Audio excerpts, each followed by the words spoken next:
Hechos capítulo 15, vamos a seguir en nuestra serie de estudios, serie de mensajes, perdón, no estamos en un estudio bíblico, sobre Hechos, en multiplicar, y hoy vamos a hablar de este tema, no cerréis la puerta, o si alguien puede decirlo con ánimo, alguien puede hacerlo como debe ser.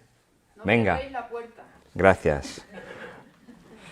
Vamos a buscar Hechos capítulo 5, y hoy vamos a hablar de versículo 1 a versículo 35. Entonces vamos a leer todos esos versículos, ¿vale? Empezando con versículo 1, yo voy a empezar y luego vamos por esa dirección hasta que terminamos con versículo 35. Otra vez, si no quieres leer, pues no pasa nada. Si no tienes Biblia y quieres buscar los versículos, hay Biblias ahí en los asientos, pero también ponemos los versículos en las pantallas. Pues versículo 1 de capítulo 5 de Hechos dice... 15, perdón. Capítulo 15, versículo 1. ¿He dicho mal? ¿He dicho 5? Perdón. La Biblia dice en capítulo 5 de Hechos, versículo 1. He dicho 5 otra vez. Ya está grabado ahí en la cabeza. La Biblia dice en capítulo 15 de Hechos, versículo 1. Entonces, algunos que venían de Judá enseñaban a los hermanos, si no os circuncidáis conforme al rito de Moisés, no podéis ser salvos.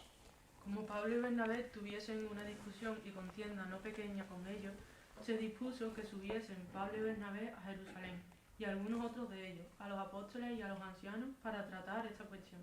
Ellos, pues, habiendo sido encaminados por la iglesia, pasaron por Fenicia y Samaria, contando la conversión de los gentiles, y causaban gran gozo a todos los hermanos. Y llegados a Jerusalén fueron recibidos por la iglesia y los apóstoles y los ancianos, y refirieron todas las cosas que Dios había hecho con ellos. Pero algunos de la secta de los fariseos que habían creído se levantaron diciendo: es necesario circuncidaros y mandarles que guarden la ley de Moisés. Y se reunieron los apóstoles y los ancianos para conocer de este asunto. Y después de mucha discusión, Pedro se levantó y les dijo: varones hermanos, vosotros sabéis, como ya hace algún tiempo, que Dios escogió que los gentiles oyesen por mi boca la palabra del Evangelio y creyesen. Y Dios, que conoce los corazones, le dio testimonio dándole el Espíritu Santo, lo mismo que a nosotros. Y ninguna diferencia hizo entre nosotros y ellos, purificando por la fe sus corazones. Pepe. Ahora pues, ¿por qué tentáis a Dios, poniendo sobre la cerniz de los discípulos un yugo que ni nuestros padres ni nosotros hemos podido llevar? Antes creemos que por la gracia del Señor Jesús seremos salvos, de igual modo que ellos. Entonces toda la multitud cayó y oyeron a Bernabé y a Pablo, que contaban cuán grandes señales y maravillas había hecho Dios por medio de ellos entre los gentiles. Y cuando ellos callaron, Jacobo respondió diciendo: varones hermanos, oídme. Simón ha contado cómo Dios visitó por primera vez a los gentiles, para tomar de ellos pueblo para su nombre. Y con esto concuerdan las palabras de los profetas, como está escrito. Después de esto volveré, y reedificaré el tabernáculo de David, que está caído, y repararé su ruina, y lo volveré a levantar. Para que el resto de los hombres busque al Señor, y todos los gentiles sobre los cuales se invocaba el nombre. Dice el Señor que hace conocer todo esto desde tiempos antiguos. Por lo cual, yo juzgo que no se inquieta a los gentiles que se convierten a Dios, Sino que se les escriba que se aparten de las contaminaciones de los ídolos, de fornicación, de ahogado y de sangre. Porque Moisés desde tiempos antiguos tiene en cada ciudad quien lo predique en las sinagogas, donde es leído cada día de reposo. Entonces pareció bien a los apóstoles y a los ancianos en toda la iglesia elegir de entre ellos varones y enviarlos a Antioquía con Pablo y Bernabé, a Judas, que tenía por sobrenombre Barsabás, y a Silas, varones principales entre los hermanos. Y escribir por conducto de ellos, los apóstoles y los ancianos y los hermanos, a los hermanos de entre los gentiles que están en Antioquía, en Siria y en Cecilia. Salud. Por cuanto hemos oído que algunos que han salido de nosotros, a los cuales no dimos orden, os han inquietado con palabras, perturbando vuestras almas, mandando circuncidaros y guardar la ley. Nos ha parecido bien, habiendo llegado a un acuerdo, elegir varones y enviarlos a vosotros con nuestros amados Bernabé y Pablo. Hombres que han impuesto su vida por el nombre de nuestro Señor Jesucristo. Así que enviamos a Judas y a Silas, los cuales también de palabras os harán saber lo mismo. Porque ha parecido bien al Espíritu Santo y a nosotros, no imponeros ninguna carga más que estas cosas necesarias. Que os abstengáis de los sacrificados a ídolos, de sangre, de ahogado y de fornicación, de las cuales cosas si os guardaréis, bien haréis. Pasadlo bien. Así pues, los que fueron enviados descendieron a Antioquía y reuniendo a la congregación, entregaron la carta. Habiendo leído la cual, se regocijaron por la consolación. Y Judas y Silas, como ellos también eran profetas, consolaron y confirmaron a los hermanos con abundancia de palabras. Y pasando algún tiempo allí, fueron despedidos en paz por los hermanos, para volver a aquellos que los que habían enviado. Mas a Silas le pareció bien el quedarse allí. Y Pablo y Bernabé continuaron en Antioquía, enseñando la palabra del Señor y anunciando el Evangelio con otros muchos.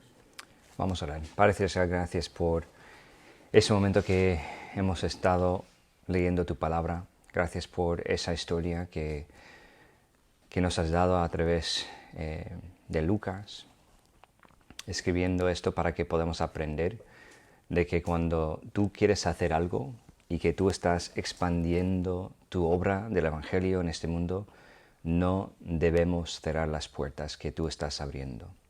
Ayúdanos a entenderlo como iglesia y personalmente para que nosotros no seamos un obstáculo, sino una vía en que tú puedes realmente predicar tu mensaje a este mundo tan perdido.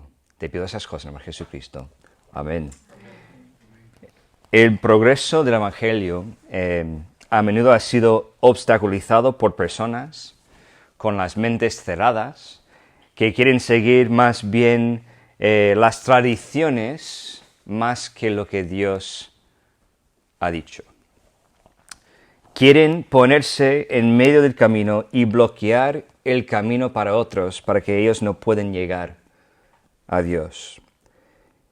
En el 1786, cuando William, o Guillermo podemos decirle Carey, el misionero inglés, puso la carga de misiones mundiales ante una reunión ministerial en Northampton, que es una parte de Inglaterra, el eminente doctor Ryland, que era un hombre muy conocido en el mundo evangélico, dijo esto: joven, siéntate.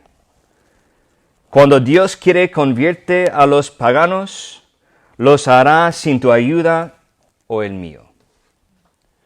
Este hombre realmente no estaba pensando en lo que estaba diciendo.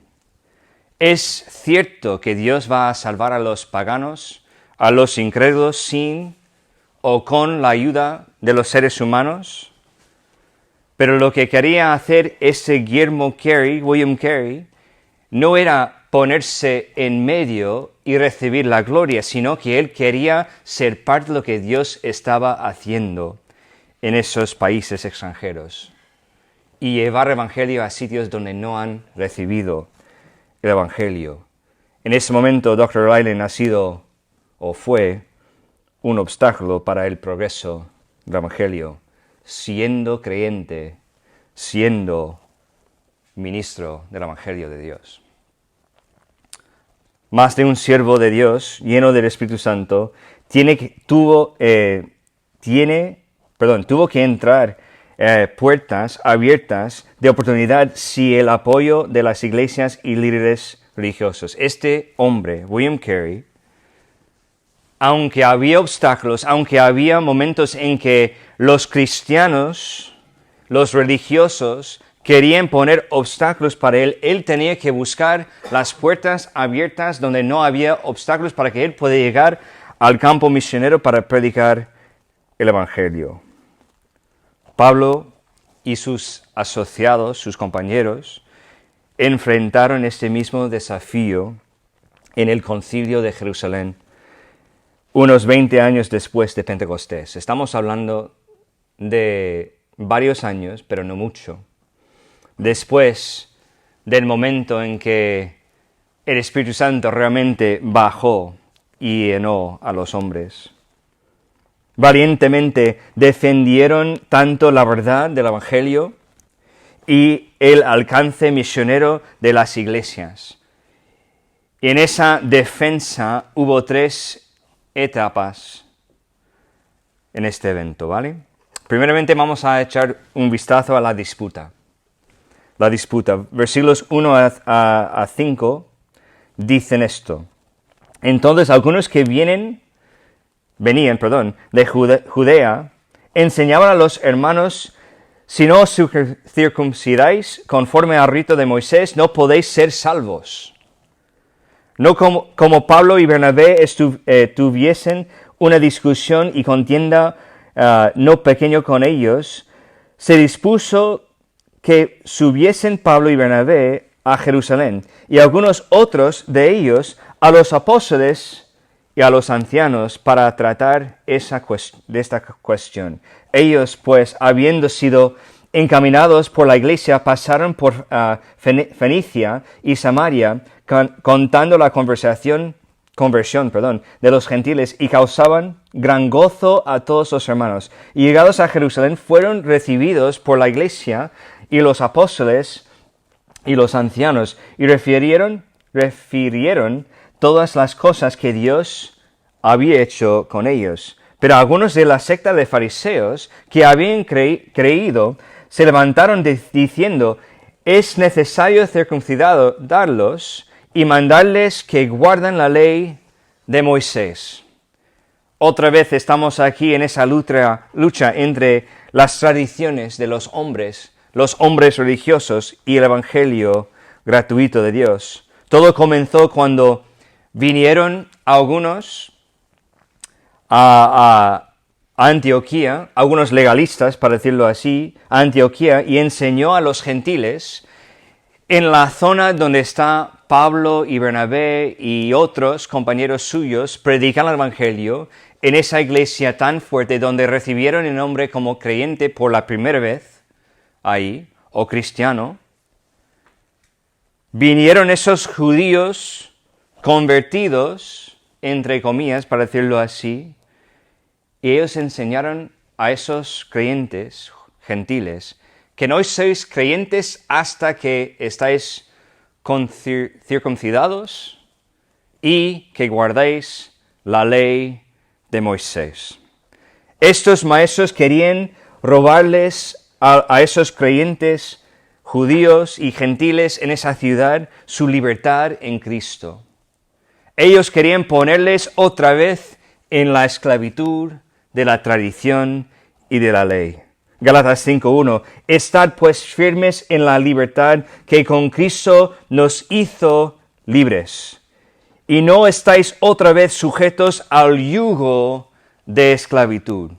Pablo estaba escribiendo eso a una iglesia en Galacia, que él estaba diciendo a esos gentiles creyentes que no dejéis a ninguna otra persona poneros otra vez en la esclavitud de seguir las tradiciones de los hombres.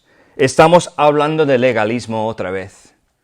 Es una cosa que pasa vez tras vez tras vez. Cuando vemos una victoria grandísima en la Biblia, vemos detrás de esto el ataque de Satanás predicando el legalismo. Legalismo es esto: cualquier sistema de creencia que sugiere que uno debe obedecer a Dios y sus leyes como requisito previo para recibir su gracia y la salvación.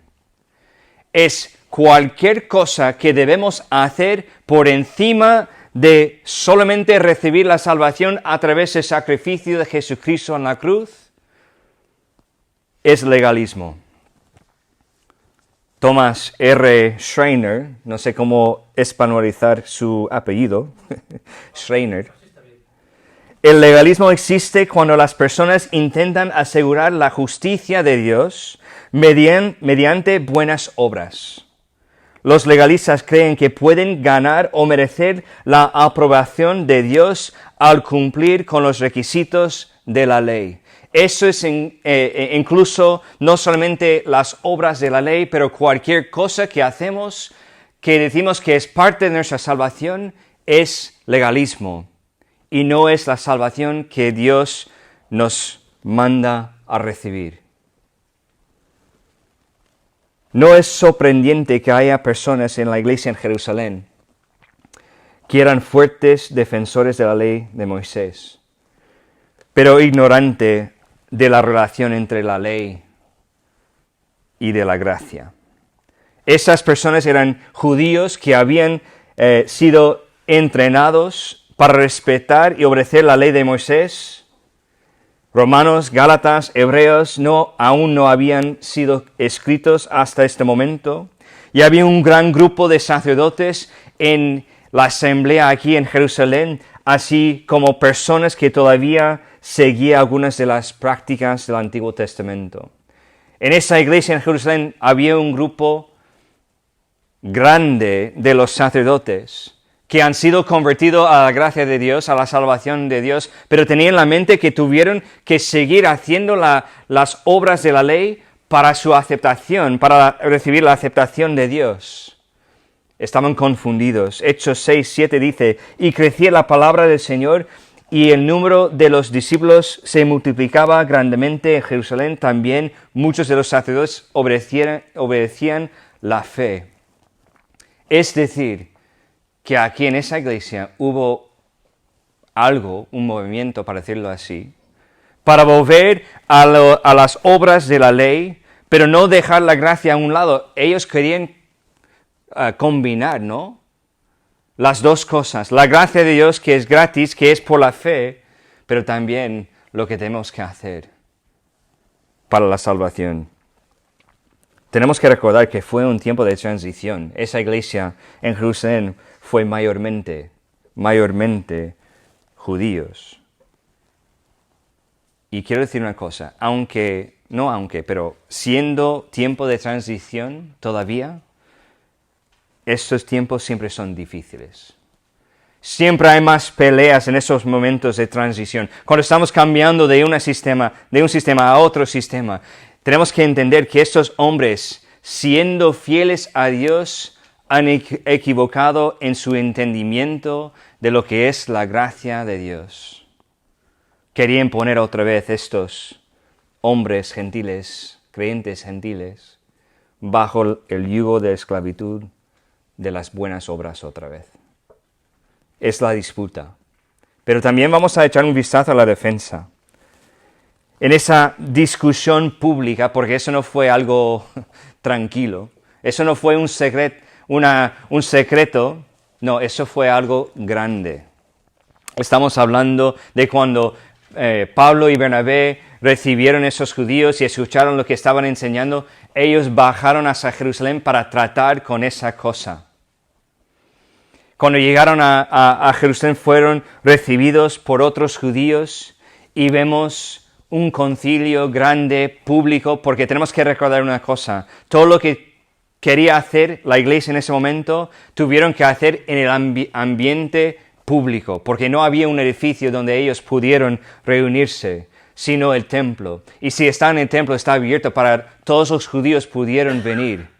Probablemente eso no fue en el templo, sino en los sitios alrededor del templo. Fue algo público. Pero para empezar vemos a Pedro montar una defensa. Él revisó el pasado. Pedro le recordó a la iglesia cuatro ministerios importantes que Dios había realizado para los gentiles, ministerios en que él había jugado un papel muy importante. Primero, Dios tomó la decisión de que Pedro predicara el evangelio a los gentiles.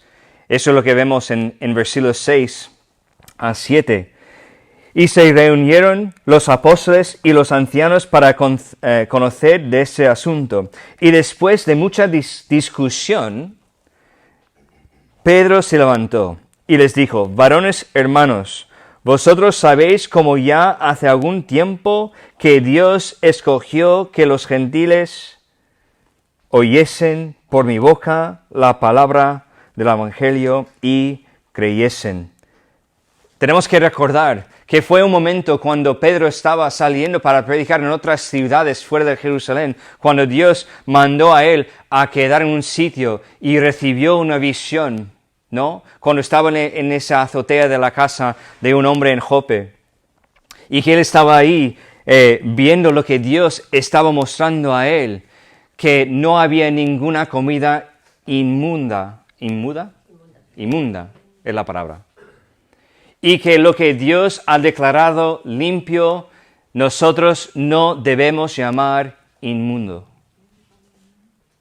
Entonces, Él está contando a ellos, mira, Dios ha decidido que no había ninguna persona, ningún ser humano que es fuera del alcance del Evangelio de Dios. Aunque nosotros no reconocemos a ellos como a nosotros, judíos, limpios, preparados para recibir su gracia, pero Dios quiere alcanzar a ellos. Y luego Dios mandó a él a predicar el Evangelio en la casa de Cornelio. Entonces tenemos que recordar que fue Dios que mandó a Pedro para hacer esto. Y estaba intentando hacer a los hermanos en Jerusalén recordar ese momento. Pero también, segundo, Dios dio el Espíritu Santo a los gentiles para dar testimonio de que verdaderamente habían nacido de nuevo. Versículo 8. Y Dios, que conoce los corazones, les dio testimonio dándoles el Espíritu Santo, lo mismo que a nosotros. Él utilizó ese momento tan precioso para los judíos en Pentecostés para enseñarles que en ese momento, cuando recibiste el Espíritu Santo, tenemos que recordar que Dios también ha dado a esos gentiles el mismo Espíritu Santo que tenéis vosotros. Y la tercera cosa que Él está comunicando a ellos es que Dios borró cualquier diferencia que había entre los gentiles y los judíos. Versículo 9. Y ninguna diferencia hice entre nosotros y ellos, purificando por la fe sus corazones. Y también en versículo 11. Antes creemos que por la gracia del Señor Jesús seremos salvos de igual modo que ellos. ¿Qué está diciendo Pedro a esos judíos? Que aunque penséis que sois mejores porque guardéis la ley de Moisés y que estáis circuncidados, pero no hay ninguna diferencia entre tú y ellos en los ojos de Dios. Durante siglos Dios había marcado una diferencia entre judíos y los gentiles, y era tarea de los líderes religiosos de los judíos proteger y mantener esa diferencia. Había un momento en que eso fue importante para el pueblo de Dios, porque fue algo que Dios mandó. Jesús enseñó que las leyes dietéticas, no estoy diciendo esto bien, la ley sobre la comida, para decirlo así, de los judíos, no tenían nada que ver con la santidad interior. Jesús enseñó esto, y Pedro había aprendido esa lección nuevamente, como hemos hablado, cuando tuvo esa visión en la azotea en Jope, en Hechos 10, que Jesús ha dicho que no hay ninguna diferencia. Lo que comes no te hace santo y justo. El cuarto ministerio de Dios, y esa fue la declaración creo que más fuerte de Pedro, fue quitar el yugo de la ley. Él dijo en versículo 10, ahora pues, ¿por qué tentáis a Dios poniendo sobre la cerviz de los discípulos un yugo que ni nuestros padres ni nosotros hemos podido llevar? Está declarando a estos judíos: ¿por qué estáis intentando ponerles otra vez en ese yugo de esclavitud para llevar a cabo la ley de Dios cuando vuestros padres y nosotros no hemos podido cumplir la ley? Pero estás diciendo que ellos tienen que cumplirlo para ser salvos. Es una defensa fuerte, ¿no? Para revisar el pasado. Pero también vemos a Pablo y Bernabé, que ellos van a informar sobre el presente, lo que ahora mismo está pasando entre los gentiles. Versículo 12. Entonces toda la multitud cayó y oyeron a Bernabé y Pablo, que contaban cuán grandes señales y maravillas había hecho Dios por medio de ellos entre los gentiles. Lo veo increíblemente interesante. Su enfoque, el énfasis aquí en esa defensa de Pablo y Bernabé es sobre los milagros que Dios está haciendo, las señales que Dios está haciendo entre los gentiles. ¿Por qué? Tenemos que recordar una cosa. ¿Qué buscan los judíos? Señales. Están buscando señales para marcar que algo es verdad. Entonces, para ellos es de suma importancia que Dios está haciendo señales, maravillas, milagros entre los gentiles. Entonces, Pablo y Bernabé, siendo judíos, siendo hombres muy educados, siendo hombres intelectuales, siendo hombres listos, sabía dónde meter el dedo. Es interesante que solamente tenemos este versículo sobre lo que dijo Pablo y Bernabé, pero es tan importante. Gálatas 3:5 dice, recordamos que Gálatas es un libro escrito a gentiles. Aquel pues que os suministra el Espíritu y hace maravillas entre vosotros, ¿lo hace por las obras de la ley o por el oír con fe? ¿Qué está haciendo Pablo? Está diciendo que, mira, lo que Dios está haciendo, las maravillas, Dios está haciendo eso entre los gentiles para la ley o por la fe en el mensaje que han oído. Habían predicado la gracia, no la ley, y Dios había honrado este mensaje. Dios está reaccionando de una forma adecuada con el mensaje. Dios abrió la puerta de la fe para los gentiles, no la puerta de la ley.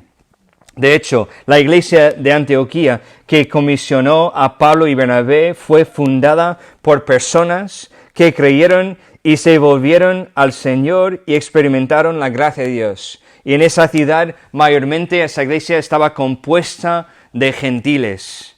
Pero vamos a ver lo que Dios dice acerca de ellos en Hechos capítulo 11, versículo 21. Y la mano del Señor estaba con ellos. Y gran número creyó y se convirtió al Señor. A mí me encanta cuando pensamos en ese lenguaje, en esa imagen, y la mano del Señor estaba sobre ellos, o con ellos, dice esto. ¿Con quién? Con Pablo y Bernabé, para que los gentiles en esa ciudad y los judíos que también estaban en esa ciudad pudieron creer y ser añadido a la iglesia. Hechos 11, 2 versículos más adelante, versículo 23. Cuando llegó y vio la gracia de Dios, se regocijó y exhortó a todos a que con propósito de corazón permaneciesen fieles al Señor. Fueron salvos esos gentiles en esa ciudad de la misma manera que los pecadores se salvan hoy, por gracia, a través de la fe.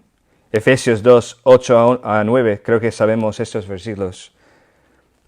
Porque por gracia sois salvos por medio de la fe, y eso no de vosotros, pues es don de Dios. No por obras para que nadie se gloríe. Pablo y Bernabé estaban contando lo que Dios estaba haciendo actualmente en este momento. Las maravillas, los milagros, que Dios está salvando a los gentiles de la misma forma que los judíos también han recibido a Jesucristo como su Salvador. Pero luego vemos una cosa un poco más peculiar. Jacobo lo relacionó con el futuro. Entonces vemos a Pedro hablar del pasado, lo que había pasado en su vida y lo que había pasado con los gentiles. Y luego vemos a Pablo y Bernabé contando la historia de lo que actualmente estaba pasando en ese momento. Y ahora vamos a ver a Jacobo, que es el hombre que escribió Santiago, ¿vale? Para que podamos dejarlo muy claro.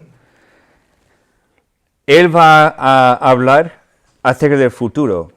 Versículos 13 al 18 dicen, y cuando ellos callaron, Jacobo respondió diciendo, varones, hermanos, oídme.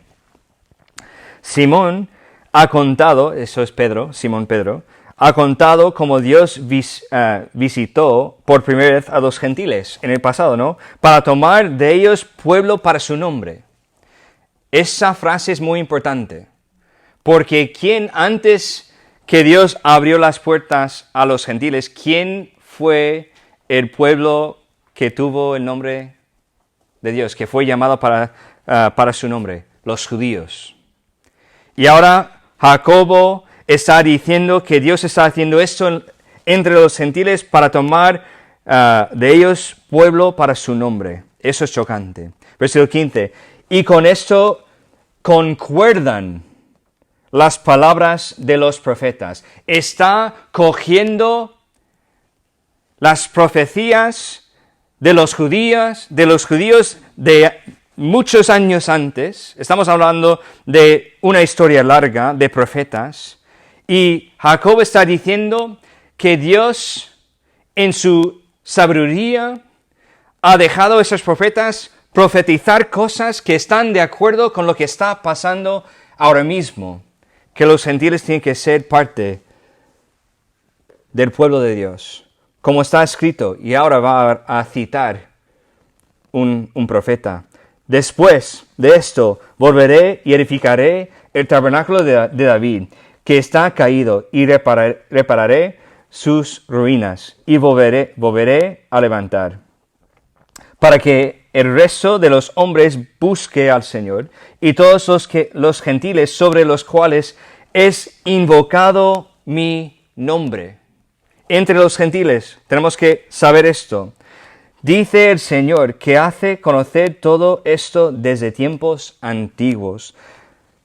Jacobo declaró que los profetas también estuvieron de acuerdo con esa conclusión y citó a Amós, capítulo 9, versículos 11 y 12, para probar su punto. Tenemos que recordar, está hablando a una audiencia judía, a hombres judíos, eruditos de las escrituras judías, que conocieron muy bien los profetas.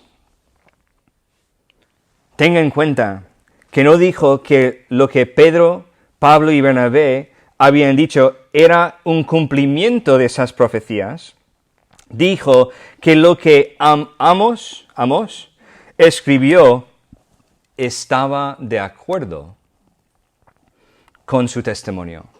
Porque vemos que esa profecía de Amós todavía no ha sido cumplido por completo. Y vamos a hablar de eso en un momento. Pero que él está diciendo que lo que dijo Amós bajo la supervisión de Dios y su Espíritu Santo, él profetizó que los gentiles van a ser parte del pueblo de Dios. Una lectura cuidadosa de Amós 5, 8 a 15 revela que el profeta está describiendo eventos en los últimos tiempos, cuando Dios reunirá a su pueblo Israel en su tierra y los bendecirá abundantemente. Amós también profetizó que la casa caída de David sería levantada y que Dios cumpliría su pacto con David, de que un rey se sentaría en su trono. Este futuro rey, por supuesto, como sabemos, será Jesucristo, el Hijo de David, quien reinará sobre Israel durante su reino. Segundo Samuel 7:13 dice, Él edificará casa a mi nombre, y yo afirmaré para siempre el trono de su reino. Segundo Samuel 7, versículo 16 dice, y será afirmada tu casa y tu reino, está hablando a David, y para siempre delante de tu rostro, y tu trono será estable eternamente. Isaías 9, 6 a 7 dice, porque un niño nos es nacido, hijo nos es dado, y el principado sobre su nombre, y se llamará a su nombre admirable, consejero, Dios fuerte, Padre eterno, príncipe de paz. Lo dilatado de su imperio y la paz no tendrán límite. Otra vez que es eterno, ¿no? Sobre el trono de David y sobre su reino, disponiéndolo y confirmándolo en juicio y en justicia, desde ahora y para siempre. El celo de Jehová de los ejércitos hará esto. ¿Qué es esto? Que Jesús va a sentar sobre el trono de David, que va a reinar eternamente en su reino. Jacobo está diciendo que los profetas que anunciaron estas cosas están de acuerdo con lo que están diciendo Pablo y Bernabé y Pedro sobre los gentiles. Lucas 1:32 dice, ese será grande y será llamado Hijo del Altísimo, y el Señor Dios le dará el trono de David su padre. Estamos hablando de Jesús. En el momento del concilio de Jerusalén, la casa y el trono de David habían caído. Todavía no han sido levantados, pero un día serían restaurados y el reino establecido. Y todavía estamos esperando el cumplimiento de esa profecía. Entonces, cuando el profeta dice que eso va a pasar, y eso está relacionado con los gentiles en el pueblo de Dios, que los gentiles pueden recibir a Jesucristo como su Salvador, pues indica que eso todavía está vigente. Todavía está vigente. Eso es la defensa. No importa dónde ves, por la antigüedad, las profetas o el futuro, lo que había pasado en el pasado o lo que está pasando ahora mismo. Lo que vemos es que Dios está salvando a los gentiles. No hay diferencia. Vale, entonces, ¿cuál sería la decisión de esa disputa? Pues vamos a verlo en los versículos 19 a 29. Son muchos versículos, entonces vamos a leerlo otra vez juntos, pero esa vez vamos a ir por esa dirección, ¿vale? Yo voy a leer versículo 19 y terminamos con versículo 29. Por lo cual yo juzgo que no se inquiete a los gentiles que se convierten a Dios. Sino que se les escriba que se aparten de las contaminaciones de los ídolos, de fornicación, de ahogo y de sangre. Porque Moisés desde tiempos antiguos tiene en cada ciudad quien lo predique en las sinagogas, donde es leído cada día de reposo. Entonces pareció bien a los apóstoles y a los ancianos con toda la iglesia elegir de entre ellos varones y enviarlos a Antioquía con Pablo y Bernabé, a Judas que tenía por sobrenombre Barsabás y a Silas, varones principales entre los hermanos. Y escribir por conducto de ellos los apóstoles y los ancianos y los hermanos, a los hermanos de entre los gentiles que están en Antioquía, en Siria y en Cilicia, salud. Por cuanto hemos oído que algunos han salido de nosotros, a los cuales no dimos orden, os han quietado con palabras, perturbando vuestras almas, mandando circuncidaros y guardar la ley. Nos ha parecido bien, habiendo llegado a un acuerdo, elegir varones y enviarlos a vosotros con nuestros amados Bernabé y Pablo. Hombres que han expuesto su vida por el nombre de nuestro Señor Jesucristo. Así que enviamos a Judas y a Silas, los cuales también de palabra os harán saber lo mismo. Porque ha parecido bien al Espíritu Santo y a nosotros no imponeron ninguna carga más que estas cosas necesarias, que os abstengáis de los del sacrificado a ídolos, de sangre, de ahogados y de fornicación, de las cuales cosas si os guardaréis bien haréis, pasadlo bien. Los líderes y toda la iglesia, lo que vemos en versículo 22, capítulo 15, dirigida por el Espíritu Santo, también lo vemos en versículo 18 de lo que hemos leído, tomó una doble decisión. Una decisión doctrinal sobre la salvación y una decisión práctica sobre cómo vivir la vida cristiana, ¿vale? La decisión doctrinal que ya hemos examinado, la Iglesia concluyó que los judíos y los gentiles son todos pecadores ante Dios y solo pueden salvarse por la fe en Jesucristo. No hay ninguna cosa por encima de eso que tienes que hacer para ser salvo.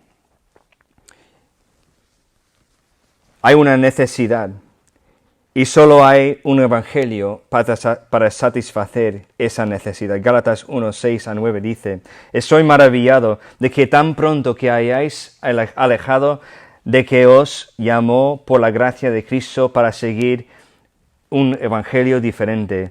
No que haya otros, sino que hay algunos que os perturban, y quieren pervertir el evangelio de Cristo. Mas si aún nosotros o un ángel del cielo os anunciare otro evangelio diferente de que os hemos anunciado, sea anatema. Como antes hemos dicho, también ahora lo repito: si alguno os predica diferente evangelio del que habéis recibido, sea anatema. ¿Qué está diciendo Pablo en ese momento? Que no hay otro evangelio que tenemos que cumplir sino el evangelio de Dios, el evangelio de Jesucristo, que Él vino para morir por nosotros.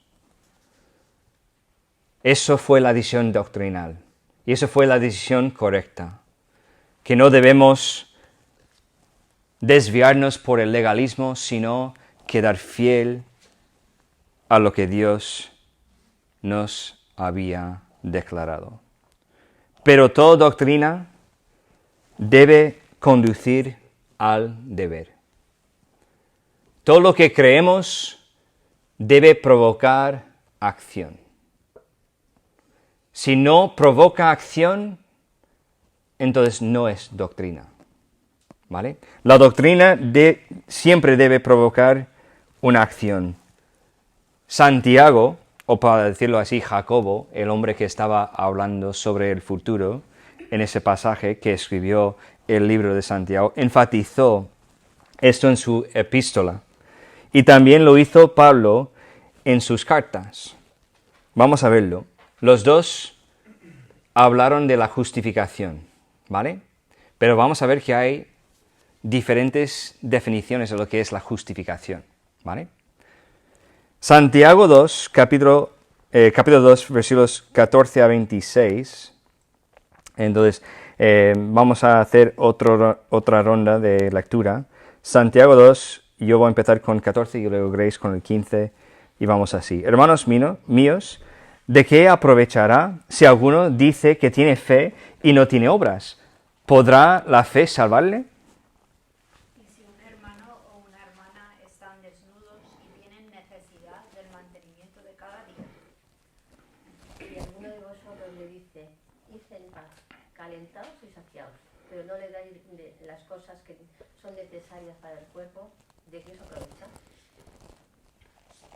Así también la fe, si no tiene obra, es muerta en sí misma. Pero alguno dirá, tú tienes fe y yo tengo obras. Muéstrame tu fe sin tus obras, y yo te mostraré mi fe por mis obras. Tú crees que yo eres uno, bien haces. También los demonios creen y tiemblan. Mas ¿quieres saber, hombre vano, que la fe sin obras es muerta? ¿No fue justificado por las obras Abraham, nuestro padre, cuando ofreció a su hijo Isaac sobre el altar? ¿No ves que la fe actuó juntamente con sus obras y que la fe se perfeccionó por las obras? Y se cumplió la escritura que dice: Abraham creyó a Dios y le fue contado por justicia, y fue llamado amigo de Dios. Vosotros veis, pues, que el hombre es justificado por las obras, y no solamente por la fe. Asimismo, también Rahab la ramera no fue justificada por obra cuando recibió a los mensajeros y los envió por otro camino.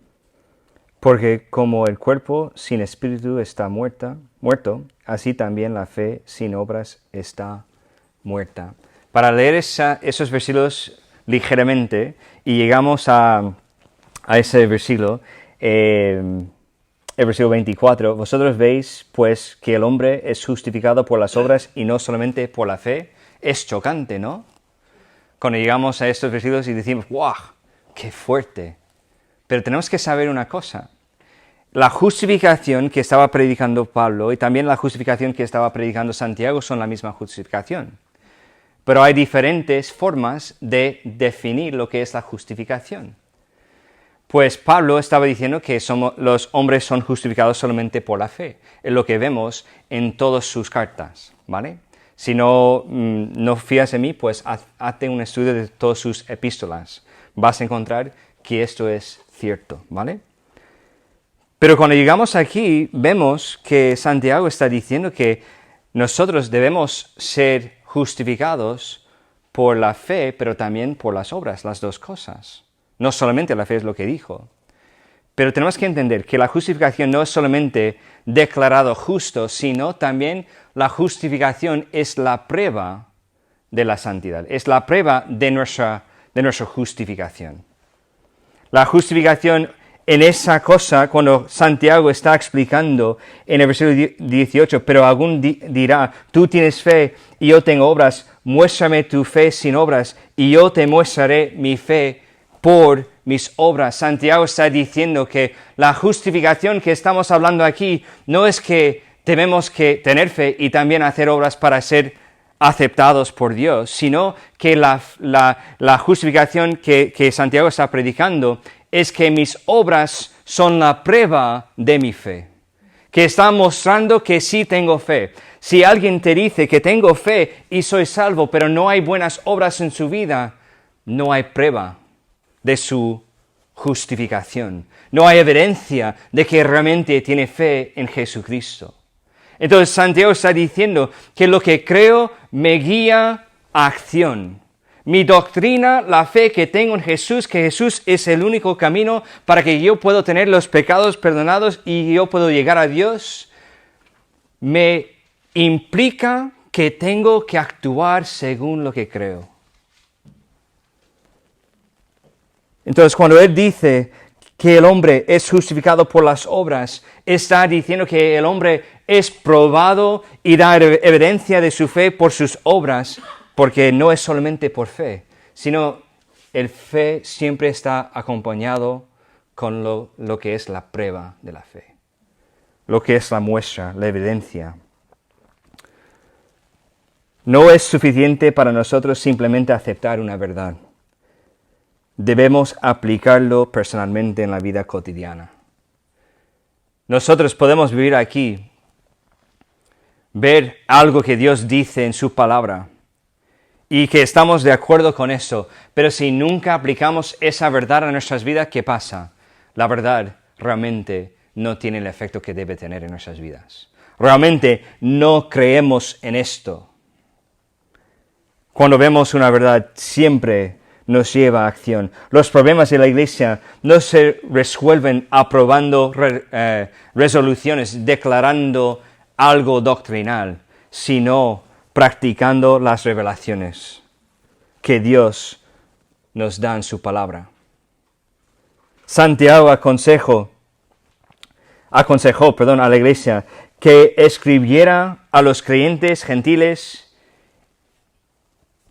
y con estos que van a traer la carta, las decisiones del concilio. Esta carta pedía obediencia a 2 mandamientos y la voluntad de aceptar 2 concesiones personales. Los 2 mandamientos eran que los creyentes evitarán la idolatría y la inmoralidad, que son pecados, ¿no?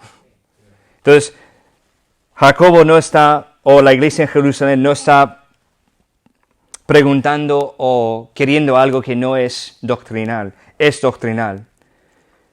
Y esos son pecados que están muy metidos especialmente en los gentiles porque eran paganos.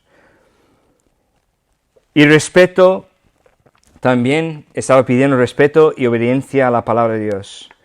Las dos concesiones fueran que voluntariamente se abstienen, esos no fueron mandatos, que abstienen de comer sangre y carne de animales que murieron por esa palabra, estrangulamiento, ¿es la palabra?